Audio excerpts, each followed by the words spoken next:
Hello everyone, कैसे हैं आप। आपका आपके YouTube channel Digvijay commerce classes पर एक बार फिर से स्वागत है।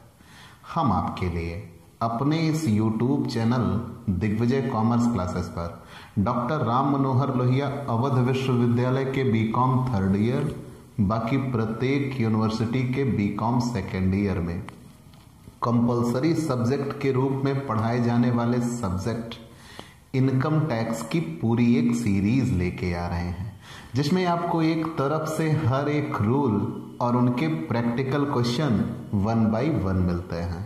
अब आपकी पूरी पढ़ाई आपकी शर्तों पर होती है। मतलब आप जैसी पढ़ाई चाहते हो कि आपको डे बाय डे क्लासेस मिलें, रेगुलर क्लासेस मिलें, आपको वैसी ही पढ़ाई दिग्विजय कॉमर्स क्लासेस लाके दे रहा है। तो प्यारे दोस्तों, अगर नए जुड़े हैं तो हमारे इस YouTube channel Digvijay commerce classes को सब्सक्राइब करिए, शेयर करिए, बेल आइकन दबाइए ताकि आपको हमारे लेटेस्ट वीडियोस के अपडेट मिल सके। हमने आपके लिए अपने इस YouTube चैनल के जरिए इनकम फ्रॉम हाउस प्रॉपर्टी की शुरुआत की। वहां आपने ये पढ़ा कि करदाता के स्वामित्व वाले मकानों तथा उससे लगी जमीनों के वार्षिक मूल्य पर कर लगता है। मान लिया। तो हमने ये पढ़ा कि जिस मकान पर करदाता का स्वामित्व होगा, उस मकान से या मकान से जुड़ी हुई जो जमीन जिसे मकान से अलग ना किया जा सकता हो, तो करदाता के स्वामित्व वाले मकानों तथा उससे लगी जमीनों के वार्षिक मूल्य पर कर लगता है। और इसमें वही मकान शामिल किए जाते हैं, जिनमें मालिक स्वयं रहा हो या जो किराए पर उठे हो, या कुछ समय मालिक स्वयं रहा हो और कुछ समय किराए पे उठे हो। लेकिन यहां उन मकानों को शामिल नहीं किया जाता जो अपने स्वयं के व्यापार या पैसे के काम में रखे गए हों। जब आपने ये परिभाषा पढ़ी तो वहां आपने ये जाना था कि मकान संपत्ति से आय पर कर उसके एनुअल वैल्यू पे लगता है। तो हमने एनुअल वैल्यू निकालना आपको सिखा दिया है। आप हमारी पिछली कुछ क्लासेस के जरिए एनुअल वैल्यू निकालना सीख चुके हैं। मुद्दा अब ये आया, क्या मकान से हमने जितना कमाया, मतलब जो हमारी एनुअल वैल्यू निकल के आई, क्या हम पूरे पे कर देंगे? नहीं। तो हमारी कमाई का वह भाग, मतलब हमारे मकान से आय का वह हिस्सा जिस पे हमें टैक्स नहीं देना है, जो हमारे खर्चों के लिए घटा दिया जाएगा, उसे ही कटौती कहते हैं। और आज हमें वही जानना है। मैंने शुरू में आपको आगाह किया था, वार्न किया था, बताया था कि इस पूरे लेसन में सिर्फ हमें 2 ही चीजें पढ़नी है, एक तो एनुअल वैल्यू और दूसरी कटौती। एनुअल वैल्यू हम पढ़ चुके हैं, अब आज हमें कटौती पढ़ना है। तो प्यारे दोस्तों, पहले एक छोटा सा फ्लैशबैक आपके लिए। हमने ये कहा कि हम मकान संपत्ति से आय लेसन लेके आ रहे हैं। मकान संपत्ति से आय में आपने ये जाना कि करदाता के स्वामित्व वाले मकानों तथा उससे लगी जमीनों के वार्षिक मूल्य पर कर लगता है। मतलब हमें अगर इनकम फ्रॉम हाउस प्रॉपर्टी निकालनी है तो पहले हमें एनुअल वैल्यू निकालना होगा, और हम आपको एनुअल वैल्यू निकालना सिखा चुके हैं। एनुअल वैल्यू आ जाने के बाद क्या हमारी जितनी कमाई हुई या मकान से हमें जितनी आय हुई, पूरी आय पर हम कर दे देंगे? नहीं। तो हमारी मकान से आय का वह हिस्सा जिस पे हम टैक्स नहीं देंगे, हमारे खर्चों के लिए जो हमें छूट के रूप में स्वीकृत हो जाएगा, उसे ही कटौती कहते हैं, डिडक्शन कहते हैं। मकान संपत्ति से आय शीर्षक की छूट धारा 24 के अंतर्गत दी जाती है। किताब में आपको बहुत सी बातें लिखी गई हैं। हम चाहते हैं हम जिस तरीके से आपको पढ़ाएं, आप वैसे समझें और आप नोट्स बनाते चलिएगा, आपके लिए बेहतर होगा। ठीक। तो हमारी कमाई, क्योंकि ये थ्योरेटिकल क्वेश्चन है, आज की क्लास थोड़ी सी छोटी भी हो सकती है, पहले पूरे रूल क्लियर हो जाए तो प्रैक्टिस तो यूं लग जाएगी। ठीक। तो नियम क्या बना, करदाता के स्वामित्व वाले मकानों तथा उससे लगी जमीनों के वार्षिक मूल्य पर कर लगता है। मतलब हमने वार्षिक मूल्य निकाल लिया, क्या अब उसी पे कर दे देंगे? नहीं। तो हमारी मकान से आय का वह हिस्सा जिस पे हमें कर नहीं देना, उसे ही कटौती कहते हैं। तो मतलब मकान से संबंधित खर्चों का वह हिस्सा जो कटौती के रूप में घटा दिया जाएगा, वही हमें यहाँ जानना है। तो मकान संपत्ति से आय शीर्षक में कटौती कैसे दी जाती है, तो आपकी किताब में बहुत सी बातें बताई गई हैं, उलझाई भी गई हैं। हम आपको एक चार्ट के माध्यम से समझाना चाहते हैं। डिडक्शन, कटौती। तो सबसे पहली चीज़ तो ये कि मकान संपत्ति से आय शीर्षक में कटौती धारा 24 में दी गई है। ठीक। मकान से संबंधित खर्चों की कटौती 2 टुकड़ों में दी जाती है। पहली कटौती, उसे वैधानिक कटौती या मानक कटौती कहा जाता है। कौन सी? वैधानिक कटौती, या उसे ही नाम दिया गया है मानक कटौती। कहीं कहीं स्टेचुरी लिखा जाता है और कहीं कहीं स्टैंडर्ड डिडक्शन लिखा जाता है। मतलब कितनी हो जाती हैं? 2। वैधानिक कटौती या मानक कटौती, दोनों का एक ही नाम है। चाहे स्टैंडर्ड डिडक्शन लिखा हो, स्टैंडर्ड, या स्टेचुरी लिखा हो, बात वही है, डिडक्शन। ठीक, डिडक्शन। चलिए मान लिया। और दूसरी छूट बनती है ऋण पर ब्याज की, इंटरेस्ट ऑन लोन की। ठीक। और ऋण पर ब्याज की छूट भी 2 टुकड़ों में दी जाती है। ऋण पर ब्याज की छूट कितने टुकड़ों में दी जाती है? 2 टुकड़ों में। एक, निर्माण से पूर्व अवधि का ब्याज, निर्माण से पूर्व अवधि का ब्याज, पूर्व अवधि का ब्याज, और यही सबसे मेन है। ठीक। इसे interest on pre construction period कहते हैं।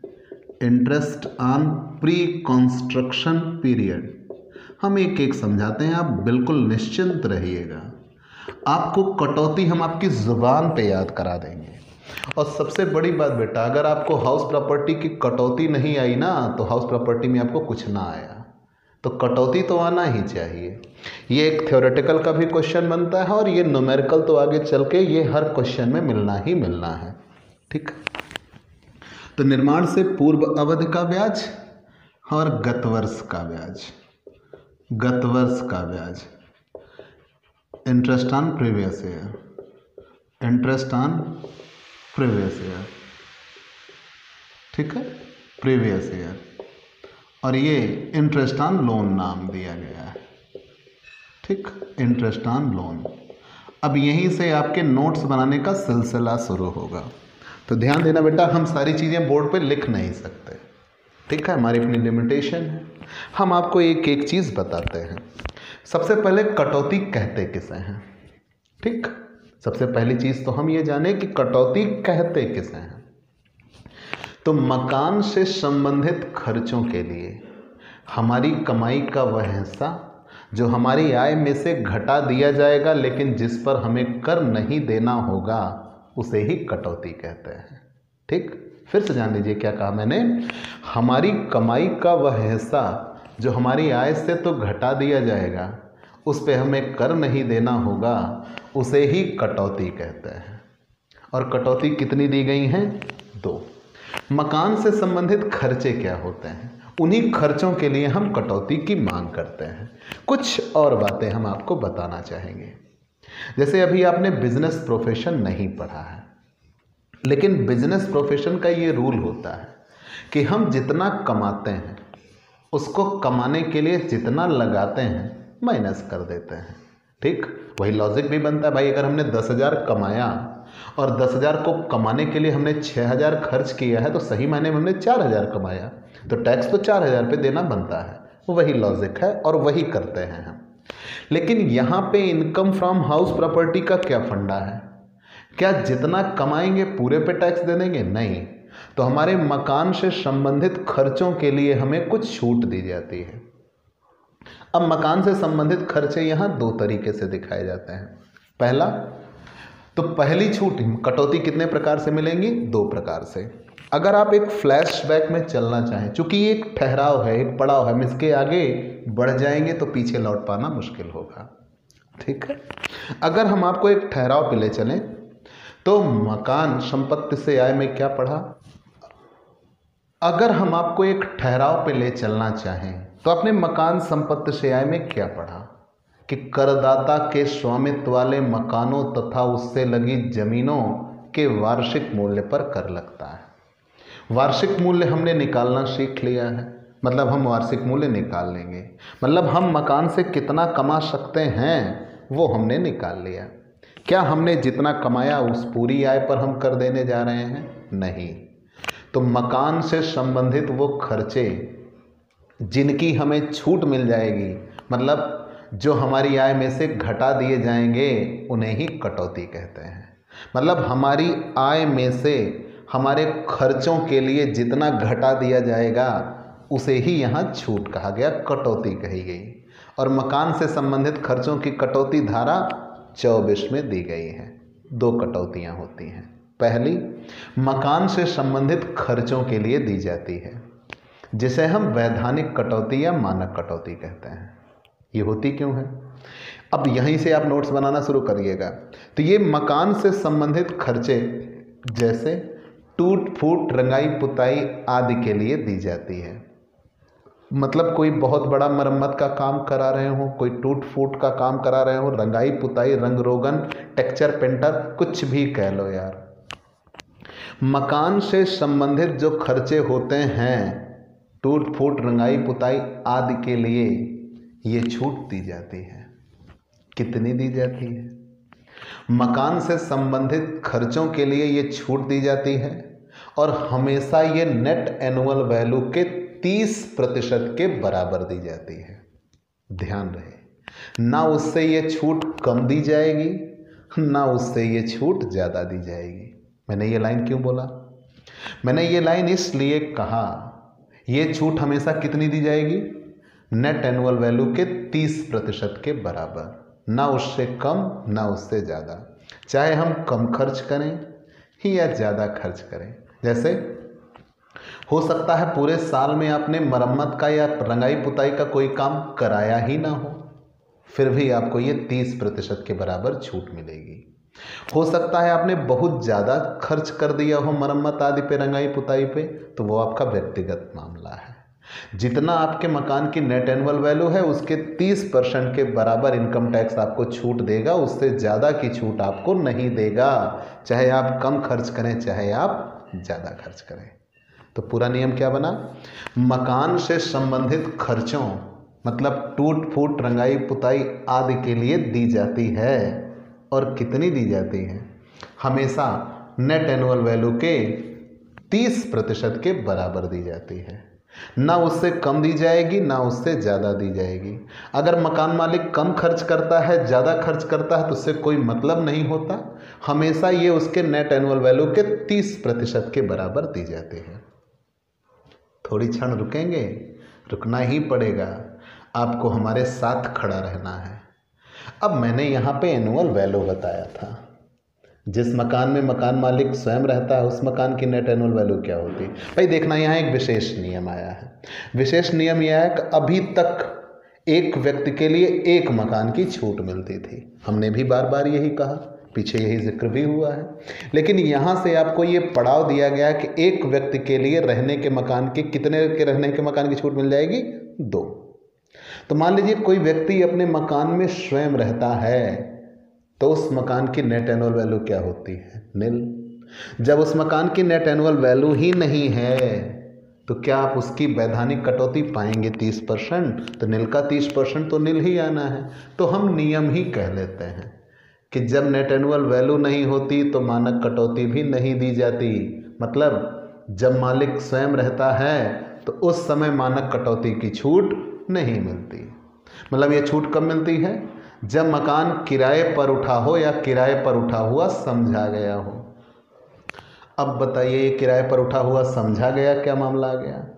कि कभी कभी ऐसे हालात बनते हैं कि अगर मालिक अपने सब उसके पास कई मकान हो और सभी मकानों में वो स्वयं रहता हो, तो 2 मकान उसके स्वयं के रहने के लिए मान लिए जाएंगे। नए नियम के अनुसार, पुराने नियम के अनुसार एक ही मकान था, तो 2 मकान रहने के छूट के लिए चुन लिए जाएंगे जो बड़े होंगे। बाकी शेष अन्य मकानों को किराए पर उठा हुआ मानकर हल करेंगे और तब ये छूट कितनी दी जाएगी? 30% की दी जाएगी। तो पूरा नियम क्या बना? मकान से संबंधित खर्चों के लिए, जैसे टूट फूट, रंगाई पुताई आदि के लिए ये छूट दी जाती है और नेट एनुअल वैल्यू के 30% के बराबर दी जाती है। ना उससे ये छूट कम दी जाएगी, ना उससे ये छूट ज़्यादा दी जाएगी। मालिक चाहे कम खर्च करे चाहे ज़्यादा खर्च करे, उससे कोई मतलब नहीं होता। हमेशा ये छूट कितनी दी जाएगी? 30% के बराबर दी जाएगी। नेट एनुअल वैल्यू का 30%। जब नेट एनुअल वैल्यू ही ना हो तो ये छूट नहीं बनती, या जब नेट एनुअल वैल्यू नेगेटिव हो तब भी ये छूट नहीं दी जाती। जैसे जब कभी ग्रॉस एनुअल वैल्यू से म्यूनिसिपल टैक्स ज़्यादा घट के आ जाए तो नेट एनुअल वैल्यू नेगेटिव हो जाती है। तो जब नेट एनुअल वैल्यू नेगेटिव होती है तब ये छूट नहीं दी जाती। तो मतलब ये छूट कितनी दी जाएगी? हमेशा नेट एनुअल वैल्यू के 30% के बराबर छूट दी जाती है। ना उससे कम दी जाएगी, ना उससे ज़्यादा दी जाएगी। मालिक चाहे कम खर्च करे या ज़्यादा खर्च करे। अगर मालिक अपने मकान में स्वयं रहा है तो उस मकान की नेट एनुअल वैल्यू नील होती है, तब भी ये छूट नहीं दी जाती। तो हम ये कह सकते हैं कि ये मकान में मालिक जब स्वयं रहता है तब उसे मानक कटौती की छूट नहीं मिलती, और जब मकान किराए पे उठा हो या किराए पर उठा हुआ समझा गया हो तब ये छूट मिलती है। और कितनी मिलती है? नेट एनुअल वैल्यू के 30% के बराबर, 30% ऑफ नेट एनुअल वैल्यू। ना इससे कम मिलेगी ना इससे ज़्यादा मिलेगी। और क्यों दी जाती है? टूट फूट, रंगाई पुताई आदि के लिए, मरम्मत आदि के लिए। लेकिन ध्यान रहे आपका रास्ता रोका जाएगा। क्वेश्चन में लिखेगा वो इतने मरम्मत की छूट की मांग करता है। मांगने से आप कुछ नहीं देने वाले, मांगने से आप भीख भी ना मिलेगी। यहाँ आपको सिर्फ इतना करना है कि पूरी छूट कितनी आप देंगे? 30%, ना उससे कम ना उससे ज़्यादा। ऋण पर ब्याज, इस पूरे पाठ के लिए सबसे दमदार नियम यही है। अब मान लीजिए एक लॉजिक पे हम आपको लेके चलेंगे, तभी ये आपकी समझ में आएगा। और आपसे एक गुजारिश है, गुजारिश ये कि आप बहुत अच्छे हैं, हमें पता है, आप बहुत पढ़ने भी अच्छे हैं, ये भी पता है। लेकिन एक छोटी सी रिक्वेस्ट, मैं यहाँ जितनी बातें आपको बताऊँ उतनी याद रखिएगा। कम याद रखेंगे तो गिरेंगे, ज़्यादा याद करेंगे तो फंसेंगे। मतलब जितनी बातें मैं बताऊं उतना आप लगाएंगे, आप एक भी क्वेश्चन में अटकेंगे नहीं, ये मेरा प्रॉमिस है। मैं एक लॉजिक की बात करता हूं। मान लीजिए आपको ये मकान बनवाना है, कोई एक मकान बनवाना है, तो पहले मकान बनाएंगे तभी आय होगी। किराए पे उठाना है, मान लीजिए किराए पे उठाने के लिए आपने मकान बनवाना चाहा, तो मकान बनवाने के लिए आपके पास पैसा होना चाहिए। तो आपने मकान बनवाने के लिए ऋण ले लिया। तो जब आपने मकान बनवाने के लिए ऋण ले लिया, आप कोई ऋण लेते हो, कोई कर्ज लेते हो, क्या सोच कर लेते हो कि उसी चीज़ से हम पैसा कमाएंगे और पैसा कमा के उसका भुगतान करते जाएंगे। अब यहाँ आपने मकान बनवाने की सोच लेके आए, मकान बनवाना है, आपने ये सोचा किसी मकान से हमें आय होगी, मान लिया। लेकिन मकान बनवाने के पहले ऋण लेंगे और आय मकान बनने के बाद होगी। यही 2 बड़ी बातें हैं। मैंने ये कहा हमें एक मकान से आय कमानी है, मकान किराए पे उठाने की हमने सोच बना ली है कि यार अपना भी एक मकान हो जिसे हम किराए पे उठाएं। बात सही है, लेकिन पहले मकान बने। अब मकान बनाने के लिए हमें पैसा चाहिए, तो हमने पैसा ऋण लिया। जब हमने ऋण लिया तो क्या जिस व्यक्ति ने हमें ऋण दिया वो हमसे ब्याज उसी दिन से लेना शुरू कर देगा जिस दिन उसने हमें ऋण दिया, कि जिस दिन मकान बन के तैयार होगा उस दिन से वो ऋण पर ब्याज लेगा? तो ब्याज तो वो उसी दिन से लेना शुरू कर देगा। तो हमने जिस डेट से ऋण लिया हम उसी डेट से ब्याज देना भी शुरू कर देते हैं। हमने ब्याज दिया, अभी मकान बन ही रहा है और हम ब्याज देना शुरू कर चुके हैं। मतलब हमारे खर्चे पहले से ही होने शुरू हो चुके हैं और अभी हमारा मकान बना भी नहीं है।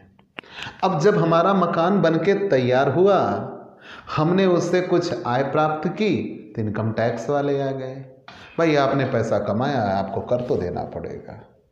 तब हम क्या करेंगे? तब वहां हम ये तर्क देंगे कि हमने ऋण लिया था, उस ऋण पर हम ब्याज देते चले आए हैं और हमें उसकी छूट मिलनी चाहिए। तो यही बात बनती है, ऋण पर ब्याज की छूट आपको कितने टुकड़ों में मिलती है? 2 टुकड़ों में मिलती है। एक ब्याज तो वो पहले भी आप देते चले आए थे जब आपका मकान बना नहीं था उसके पहले, और जब मकान बनके तैयार हो गया तब भी अगर ऋण का भुगतान नहीं हुआ है तो ब्याज आपको देना पड़ेगा। ठीक, तो ऋण पर ब्याज की छूट आपको कितने टुकड़ों में मिलती है? 2 टुकड़ों में मिलती है। मैंने क्लियर कट आपको समझाया, फिर से जान लीजिए। मैंने आपसे ये कहा कि हमें मकान बनाना है। क्यों? क्योंकि हम मकान किराए पर उठाने की सोच लेके आए, या हम स्वयं रहने के लिए लेके आए, लेकिन हमने मकान बनाने के लिए ऋण ले लिया। तो जब ऋण ले लिया, ब्याज उसी दिन से बनना शुरू। जब ऋण ले लिया, ब्याज उसी दिन से बनना शुरू। अब हम ब्याज दे रहे हैं, हम ब्याज दे रहे हैं। अब मकान बनके तैयार हुआ, हमें मकान से आय शुरू हुई। जब मकान से आय शुरू हुई तो इनकम टैक्स वाले आ गए, हम कर उन्हें दे देंगे। तो जो पीछे हमने ब्याज चुकाया उसकी छूट हमें कौन देगा?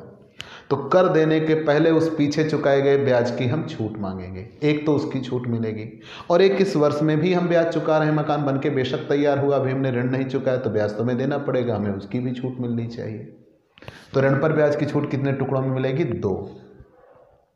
एक तो वो जो निर्माण से पूर्व अवधि का ब्याज होता है, और एक वो जो गत वर्ष का ब्याज होता है।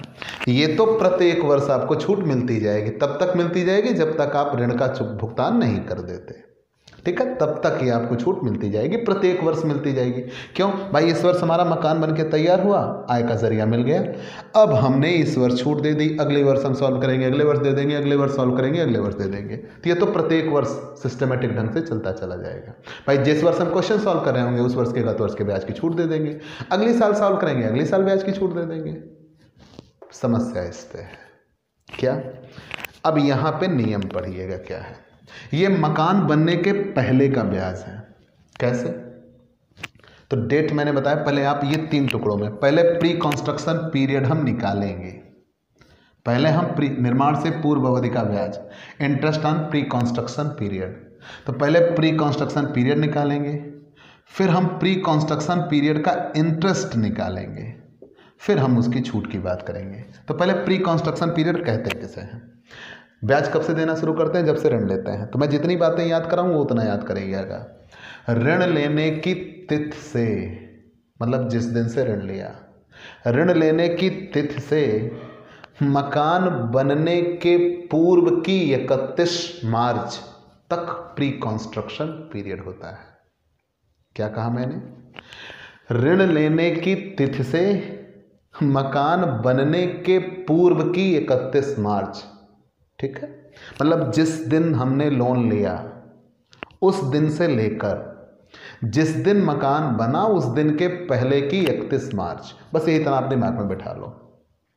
क्या कहा? ऋण लेने की तिथि से मकान बनने के पूर्व की 31 मार्च तक की अवधि को प्री कंस्ट्रक्शन पीरियड कहते हैं। ठीक, और जैसे मैं एक तर्क दे लेता हूं, मान लीजिए हमने ऋण लिया 1 अक्टूबर 2016 को, 1 अगस्त 2016 को हमने ऋण लिया। हमने 1 अगस्त 2016 को ऋण लिया, कितने रुपए का? 2 लाख का। हमने 1 अगस्त 2016 को 2 लाख का ऋण लिया 10% ब्याज पर। तो 1 अगस्त 2016 को 2 लाख रुपए का ऋण लिया, और मकान हम कह रहे हैं बनके तैयार हुआ है 28 फरवरी 2019। ठीक है, या 2018 ही कह लो, कोई दिक्कत नहीं, कोई इश्यू नहीं, आप ऐसा कह सकते हो। तो क्या बात बनी यहाँ पे? ऋण लेने की तिथि से मकान बनने के पूर्व की 31 मार्च, यहाँ आप 19 लिख लो तो और अच्छा लगेगा। ठीक, तो मैंने डेट क्या बताई, आप याद रख लो, फिर क्वेश्चन में हम एक एक करके आपको सिखाते चलेंगे। तो मैंने क्या कहा? ऋण लेने की तिथि से मकान बनने के पूर्व की 31 मार्च तक को प्री कंस्ट्रक्शन पीरियड कहते हैं। ठीक है, चलिए यहां निकाल लेते हैं। तो ऋण लेने की तिथि से मतलब 1 अगस्त 2016 से लेकर मकान बनने के पूर्व की 31 मार्च, तो 28 फरवरी 2019 के पहले 31 मार्च कब मिला होगा? ये 28 फरवरी है, इसके पहले जनवरी रहा होगा, जनवरी के पहले दिसंबर रहा होगा, और जैसे ही दिसंबर मिला सन बदल जाएगा, 2019 से हम पीछे आ रहे हैं, 2018 हो जाएगा। तो इसके पहले 31 मार्च कब मिला होगा? 31 मार्च 2018 में मिला होगा। ये तो पूरा समय है, हमें इसे टुकड़ों में बांटना होगा। तो ऋण लेने की तिथि से मकान बनने के पूर्व की 31 मार्च तक को प्री कंस्ट्रक्शन पीरियड कहते हैं। बेटा रिवाइंड रिवाइंड रिवाइंड रिफ्रेश होके पढ़िएगा, तभी समझ में आएगा। तो ऋण लेने की तिथि से मकान बनने के पूर्व की 31 मार्च तक को प्री कंस्ट्रक्शन पीरियड कहते हैं। लेकिन इसे भी हम टुकड़ों में तोड़ेंगे। कैसे? 1 अगस्त 2016 से शुरू किया तो 31 मार्च 2017 को ये वर्ष समाप्त होगा। अब चाहे उसके साल पूरे हुए हों या ना पूरे हों, में 31 मार्च 2017 को क्लोजिंग कर देंगे। फिर 1 अप्रैल 2017 से शुरू करेंगे तो 31 मार्च 2018 को समाप्त होगा, और ये डेट फाइनली यहाँ मिल जाएगी। जब ये वाली डेट मिल जाए तो वहीं पर रुक जाना है। तो ये तो पूरा 1 साल है, और ये अगस्त, सितंबर, अक्टूबर, नवंबर, दिसंबर, जनवरी, फरवरी, मार्च, 8 महीने ये हैं। तो मतलब 1 साल 8 महीने का प्री कंस्ट्रक्शन पीरियड निकल के आया। कंफर्म? तो डेट क्या बनी? ऋण लेने की तिथि से मकान बनने के पूर्व की 31 मार्च। अच्छा, मकान बनने वाली ही डेट क्यों नहीं ली जाती? मकान बनने के पूर्व की 31 मार्च तक का ये दर्द क्यों पाला गया? कारण जिस डेट को मकान बन के तैयार हुआ वो प्रीवियस ईयर में आ जाता है, उसी सन से तो हम इनकम टैक्स वैल्यूएट शुरू कर देते हैं। तो इसलिए हम हमेशा मकान बनने के पूर्व की 31 मार्च ही रखेंगे। तो ऋण पर ब्याज की छूट क्या बनेगी? ऋण लेने की तिथि से मकान बनने के पूर्व की 31 मार्च तक की अवधि को प्री कंस्ट्रक्शन पीरियड कहते हैं। फिर इस नियम को हम आगे बढ़ाते हैं, आप लिखते चलिएगा। इस पूरी अवधि का ब्याज निकालकर उसका 1/5 कर देते हैं। ठीक, लिख ही देते हैं। ऋण लेने की तिथि से, ऋण लेने की तिथि से, ऋण लेने की तिथि से मकान बनने के पूर्व की 31 मार्च, मकान बनने के पूर्व की 31 मार्च, ऋण लेने की तिथि से मकान बनने के पूर्व के 31 मार्च तक की अवधि को, तक की अवधि को प्री कंस्ट्रक्शन पीरियड कहते हैं।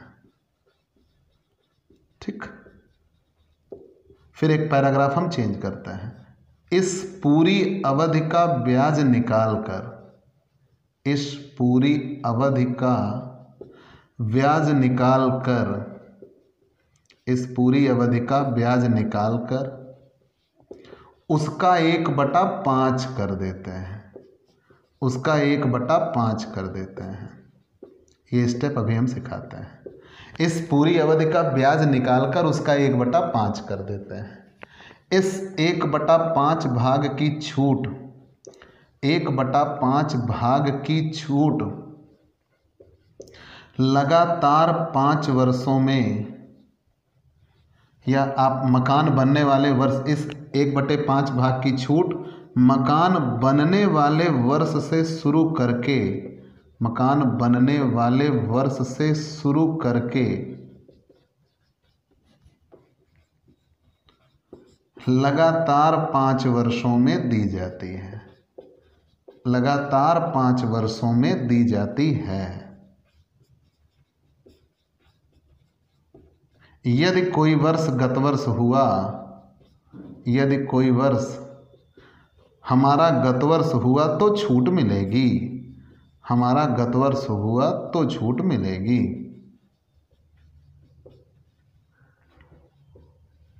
अन्यथा नहीं मिलेगी। ठीक है, यही इतना नियम है निर्माण से पूर्व अवधि के ब्याज की। तो मैंने नियम क्या बताया, ऋण लेने की तिथि से मकान बनने के पूर्व की 31 मार्च तक की अवधि को प्री कंस्ट्रक्शन पीरियड कहते हैं। उस पूरी अवधि का ब्याज निकालकर हम यहाँ देखें, पहले मैंने बताया कि 1 अगस्त 2016 को ऋण लिया 2 लाख, ब्याज तय हुआ 10%। तो 1 अगस्त 2016 को 2 लाख रुपए का ऋण लिया, 10% सालाना तय हुआ परिणाम। तो यहाँ ये कहा गया ऋण लेने की तिथि से मकान बनने के पूर्व की 31 मार्च, इसके पहले की 31 मार्च क्या मिली, 31 मार्च 2018। तो ऋण लेने की तिथि से मकान बनने के पूर्व की 31 मार्च तक प्री कंस्ट्रक्शन पीरियड रहा। तो हमने जब इसको तोड़ा कि 1 अगस्त 2016 से 31 मार्च 2017, 1 अप्रैल 2017 से 31 मार्च 2018, मतलब 1 साल 8 महीने। तो ऋण लेने की तिथि से मकान बनने के पूर्व के 31 मार्च तक की अवधि को प्री कंस्ट्रक्शन पीरियड कहते हैं। ये मैंने भी निकाल लिया था, मतलब प्री कंस्ट्रक्शन पीरियड कितना निकल के आया, 1 साल 8 महीने। तो जब प्री कंस्ट्रक्शन पीरियड निकल के आया 1 साल 8 महीने, 2 लाख रुपए का ऋण है, 1 साल 8 माह प्री कंस्ट्रक्शन पीरियड निकल के आया, तो इसका पूरे समय का हम ब्याज निकालेंगे। इस पूरी अवधि का ब्याज निकालकर, तो 2 लाख का 10% 20,000 साल भर का हुआ। तो 20,000 अगर साल भर का हुआ तो 8 महीने का कितना हुआ, 20,000 गुणे 8/12, ठीक है। तो 20,000 गुणे 8/12, 20,000 गुणे 8/12, ये 13,333, मतलब यह हो गया 33,333। कितने का, 12 साल 8 महीने का पूरा ब्याज।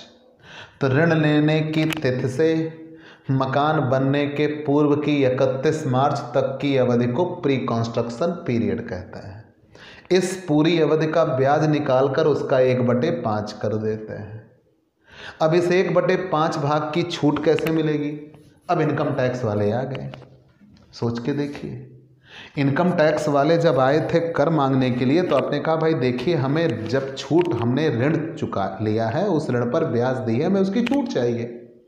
उन्होंने आपकी बात सुनी, उन्होंने कहा भाई ठीक है, जब आपने ऋण लिया तो ब्याज तो उसी दिन से देना पड़ेगा, और छूट आप, मतलब ये ब्याज कब दिए हो, मकान बनने के पहले कि मकान बनने के बाद, मकान बनने के पहले दिए हो, और छूट आप कब मांगोगे, मकान बनने के बाद। तो इनकम टैक्स वाले कहेंगे भैया इकट्ठे ही छुट्टियां ना ले लो, आपको हम लगातार कुछ समय में दे देंगे, थोड़ा पैसा हमें भी मिलता रहे। तो वो आपको छूट देंगे, लेकिन कितने टुकड़ों में देंगे, 5 टुकड़ों में। उन्होंने ये कहा कि एक बार में ही पूरी छूट ना ले लीजिए, हम आपको 5 टुकड़ों में ये छूट बराबर बराबर करके दे देंगे। तो ये छूट कब मिलेगी, मकान, इस 1/5 भाग की छूट मकान बनने वाले वर्ष से शुरू करके। तो अभी ये आपने क्या लिखा था कि मकान कब बना था, 28 फरवरी 2019 को, मतलब ये मकान बना था 18-19 में, 18-19, 19-20, 20-21, 21-22, 22-23, इन 5 वर्षों में लगातार छूट मिलेगी। वो भी कितने की, पूरे प्री कंस्ट्रक्शन पीरियड के ब्याज के 1/5 भाग की छूट लगातार 5 वर्षों में दी जाती है। और ये लगातार 5 वर्ष में अगर कोई वर्ष हमारा गत वर्ष हुआ तब ये छूट मिलेगी, नहीं तो ये छूट नहीं मिलेगी। तो पूरा नियम आप क्या पढ़ेंगे, ऋण लेने की तिथि से मकान बनने के पूर्व की 31 मार्च तक की अवधि को प्री कंस्ट्रक्शन पीरियड कहते हैं। इस पूरी अवधि का ब्याज निकालकर उसका 1/5 कर देते हैं, और उस 1/5 भाग की छूट मकान बनने वाले वर्ष से शुरू करके लगातार 5 वर्षों में दी जाती है। अगर कोई वर्ष हमारा गत वर्ष हुआ तो छूट मिलेगी, नहीं तो ये छूट नहीं मिलेगी। मैंने जितनी बातें लिखा दी वो याद रखिएगा, आपसे कहीं गलती नहीं होगी। अब बात आई गत वर्ष के ब्याज की। गत वर्ष का ब्याज कितना, तो गत वर्ष में जितना भी ऋण शेष हो, गत वर्ष में जितना भी ऋण शेष हो, गत वर्ष में जितना भी ऋण शेष हो उस पर, गत वर्ष में जितना भी ऋण शेष हो उस पर निश्चित दर से ब्याज की गणना की जाती है। निश्चित दर से ब्याज की गणना की जाती है, ठीक है। तो गत वर्ष में जितना भी ऋण शेष हो उस पर निश्चित दर से ब्याज की गणना की जाती है, आपने जितना लोन लिया था उस लोन में से जितना भी आपने पेमेंट नहीं किया था, वो पेमेंट के लिए जितना लोन बाकी है, उस बाकी लोन पर आपको निर्धारित ब्याज की गणना कर लेंगे। और इंटरेस्ट ऑन लोन निकलेगा कितना, तो अब यहाँ आते हैं। तो आपने दोनों टुकड़े निकाल लिए, तो इंटरेस्ट ऑन लोन कितना निकलेगा, ये पहले इंटरेस्ट ऑन लोन बराबर प्री कंस्ट्रक्शन पीरियड के ब्याज का 1/5, प्री कंस्ट्रक्शन पीरियड के ब्याज का 1/5 और प्लस प्रीवियस ईयर का ब्याज, इन दोनों को जोड़ देंगे तो इंटरेस्ट ऑन लोन निकल के आएगा।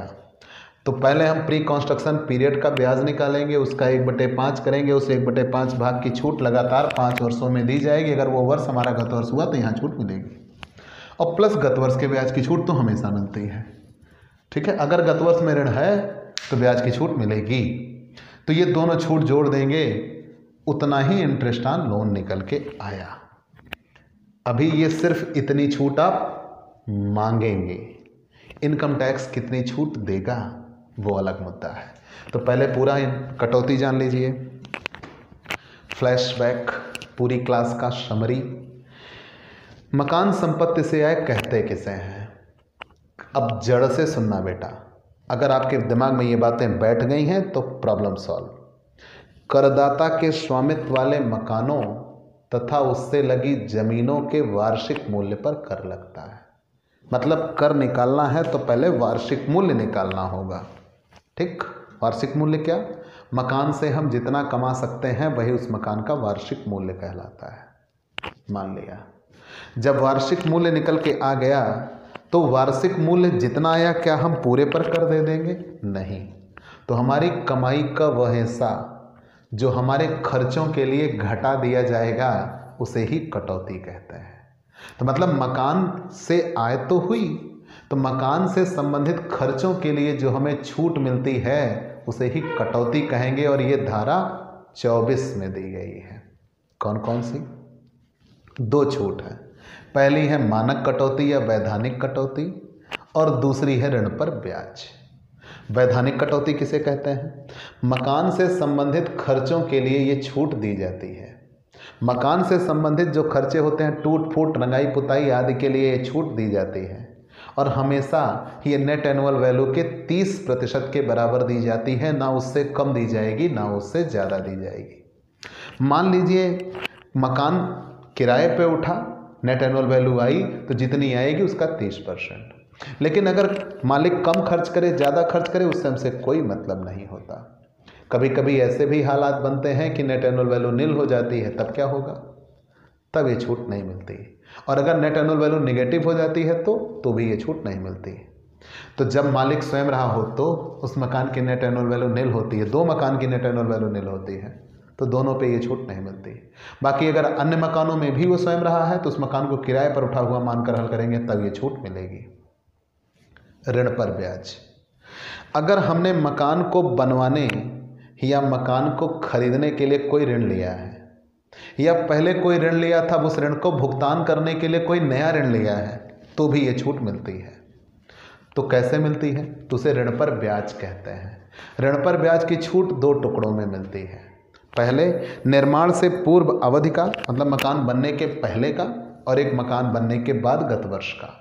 तो मकान बनने से पूर्व का, तो उसे ही निर्माण से पूर्व अवधि का ब्याज कहते हैं, interest on pre construction period. तो ऋण लेने की तिथि से मकान बनने के पूर्व की 31 मार्च तक की अवधि को प्री कंस्ट्रक्शन पीरियड कहते हैं। ऋण लेने की तिथि से मकान बनने के पूर्व की 31 मार्च तक की अवधि को प्री कंस्ट्रक्शन पीरियड कहते हैं। और इस पूरी अवधि का ब्याज निकालकर उसका 1/5 कर देते हैं। उस 1/5 भाग की छूट लगातार 5 वर्षों में दी जाती है। कब से, उस 1/5 भाग की छूट मकान बनने वाले वर्ष से प्रारंभ करके लगातार 5 वर्षों में दी जाती है। यदि कोई वर्ष हमारा गत वर्ष हुआ तो छूट मिलेगी, नहीं तो ये छूट नहीं मिलती। गत वर्ष के ब्याज की छूट, गत वर्ष में जितना भी ऋण शेष हो उस पर निश्चित दर से ब्याज की गणना की जाती है। और इंटरेस्ट ऑन लोन की छूट बनती कितनी है, प्री कंस्ट्रक्शन पीरियड का 1/5 अगर हमारे गत वर्ष में पहुंचा तो, क्योंकि मकान बनने वाले वर्ष से ही शुरू होगा, प्लस गत वर्ष का ब्याज, दोनों जोड़ देंगे वही उतना इंटरेस्ट ऑन लोन होगा। और ये इतनी छूट मांगी जाएगी, चाहे मकान किराए पे उठा हो चाहे मालिक स्वयं रहा हो, ये इतनी छूट मांगी जाएगी। लेकिन क्या अधिनियम इतनी छूट देगा? तो अब हम आते हैं ऋण पर ब्याज की अधिकतम सीमा। आप इसका स्क्रीनशॉट ले लीजिए, ठीक। ऋण पर ब्याज की अधिकतम सीमा मतलब ऋण पर ब्याज की कितनी छूट अधिकतम स्वीकृत है। ऋण पर ब्याज की अधिकतम सीमा, maximum limit of interest on loan, ठीक है। मैक्सिमम लिमिट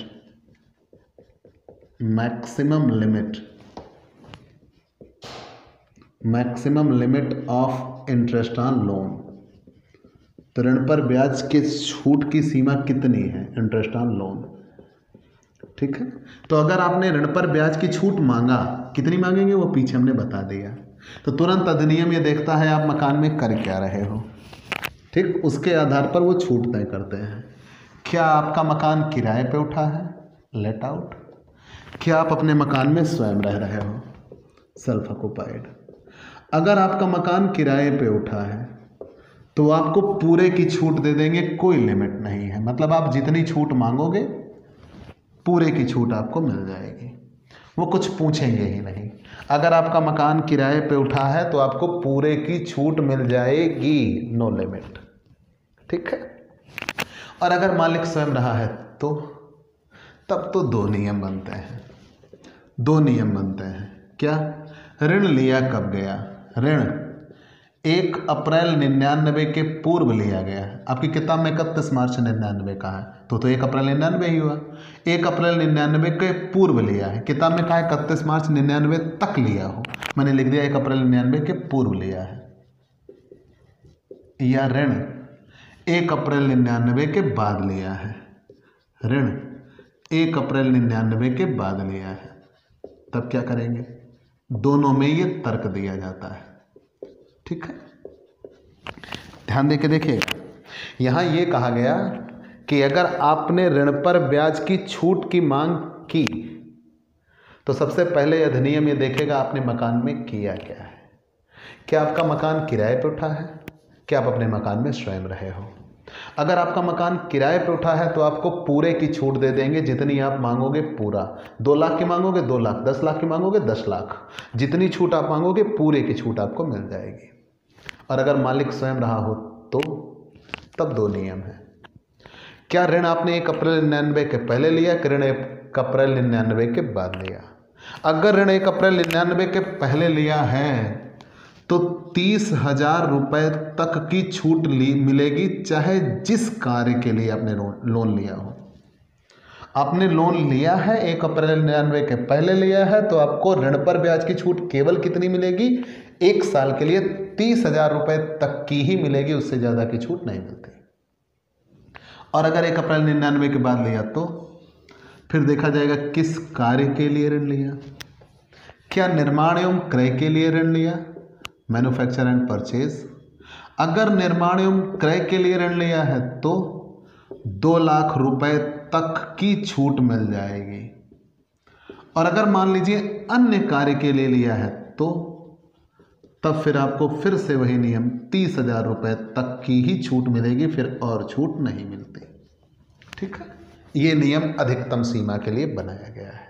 फिर से जान लीजिए, अगर आपने छूट मांगी, ऋण पर ब्याज की छूट मांगी, तो अधिनियम कहेगा रुको हम चेक करते हैं हम आपको कितनी छूट दे सकते हैं। तो सबसे पहले ये देखेगा कि आपका मकान किराए पे उठा है कि आप स्वयं रह रहे हो। अगर आपका मकान किराए पे उठा है तो आपको पूरे की छूट दे देगा। और अगर मालिक स्वयं रहा है तो फिर देखेंगे ऋण 1 अप्रैल 99 के पहले लिया कि ऋण 1 अप्रैल 99 के बाद लिया। अगर ऋण 1 अप्रैल 99 के पहले लिया है तो चाहे जिस कार्य के लिए लिया हो, चाहे लोन चुकाने के लिए ही क्यों ना लिया हो, 30,000 रुपये तक की आपको छूट मिलेगी ब्याज की। और अगर 1 अप्रैल 99 के बाद लिया तो देखा जाएगा किस काम के लिए लिया, निर्माण एवं क्रय के लिए लिया कि अन्य कार्य के लिए लिया। अगर निर्माण एवं क्रय के लिए लिया तो 2 लाख रुपए तक की छूट मिलेगी। और अगर अन्य कार्य के लिए लिया तो फिर 30,000 रुपये तक की ही छूट मिलती है, उससे ज़्यादा की छूट आपको नहीं मिलेगी। तो प्यारे दोस्तों, यहीं पे कटौती के सारे नियम समाप्त हो जाते हैं। पहली छूट, पहले ये जानिए कि छूट धारा 24 में दी गई है, धारा 24 के ए और 24 के बी में। ठीक, जब आप छूट पढ़ लेंगे तो चूंकि आपको एनुअल वैल्यू पहले से आ चुकी है, तो आपको ये कंप्लीट क्वेश्चन लगाने में आसानी हो जाएगी। तो आपसे ये गुजारिश है कि पहले आप ये छूट याद कर लें, तभी हम प्रैक्टिकल क्वेश्चन आपको सॉल्व करा सकते हैं। ठीक, तो प्यारे दोस्तों, आपको ये क्लास कैसी लगी हमें ज़रूर बताइएगा। आपके लाइक और कमेंट का इंतज़ार रहेगा। आप इसमें कंजूसी दिखाते हो। क्लास अच्छी लगे तो बताइए, और अगर आपको ये लगे कि हाँ इसमें कहीं सुधार की गुंजाइश है तो हमें ज़रूर बताइए। आफ्टर ऑल हम भी इसमें नए हैं, हम ज़रूर सुधार का प्रयास करेंगे, लेकिन हमने ये प्रयास किया है कि हम आपको सबसे बेहतर दें। ठीक, तो अगर आप नए जुड़े हैं तो सबसे पहले हमारे इस YouTube channel Digvijay commerce classes को सब्सक्राइब करिए, शेयर करिए, बेल आइकन दबाइए, ताकि आपको हमारे लेटेस्ट वीडियोज़ के अपडेट मिल सकें। और आप हमसे पेड क्लास भी ले सकते हैं। पेड क्लास पाने के लिए हमारे व्हाट्सएप नंबर पर व्हाट्सएप करिए, मैसेज करिए, आपको पेड क्लास की पूरी जानकारी दे दी जाएगी, जिसमें आप बहुत थोड़े से शुल्क का भुगतान करके हमसे एक रेगुलर क्लास पाते हैं। PDF मिलेगा, डाउट सेशन रखा जाएगा, क्वेश्चन पेपर सॉल्व कराए जाएंगे। तो ये सब कुछ पाने के लिए आप हमसे पेड क्लास लीजिए। तो आज की क्लास में इतना ही। आप चैनल सब्सक्राइब करिए, हम अगले दिन आपसे फिर मिलेंगे। तो चलते हैं दोस्तों, बाय बाय दोस्तों।